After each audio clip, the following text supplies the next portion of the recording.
By contrast, we met a federal criminal the next night, and he was one of the nicest people I ever met.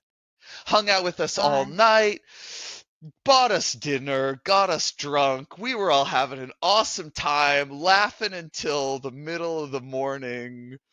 Pedaling the next day was really hard.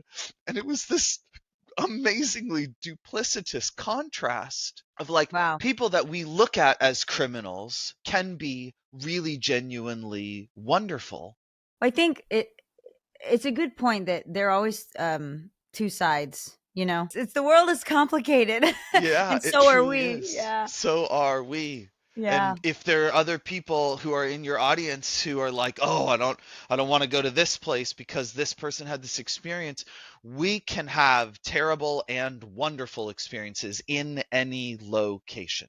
You know, I love that you said that because I think there's a stigma around solo traveling that it shouldn't be done, especially by women, and that it's very dangerous. But I think that, again, anything can happen to you anywhere. And like you said, I think that if you're smart about it, you know, there's not a guarantee that nothing's ever going to happen to you that's dangerous when you're traveling, solo or not solo. But I think that not living because you're kind of afraid that, oh, you know, any plane I could get on could crash, or you know, anybody walking past the street from me could stab me or rob me, or you know, you can't live life like that.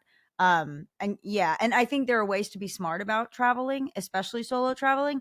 But you know, you traveling's wonderful, and most of the time you can do it very safely. And have these great experiences like you did. And again, you were literally in a tent outside, and if that's the only thing that happened to you on your extremely long journey, I mean, it's pretty, you know, the odds are pretty in our favor of being safe while we're traveling. 100%. So yeah, so I think that's a really good point for people who are like, I'm very scared to travel, very scared to travel alone. Yeah. Now I want to talk a little bit about more about the off the grid living and like the international communities, because you've spent time in these international communities and off the grid groups. What really draws you to that way of living, and what's something people totally misunderstand about that kind of living? I think the most common misperception is that they're all these hippie communes, Mm, if you will. yeah, And a lot of them are places where you find artists, authors, call them free radicals or dissenters, people that want to live outside of the status quo or operate on the margins of society. But that doesn't necessarily make them, call them granola hippies or right. grungy people. They just disagree with this rat race. And what's really beautiful about it is when you pool resources together, the division of labor becomes significantly easier. Right now, I live at home with my family of wife and two kids.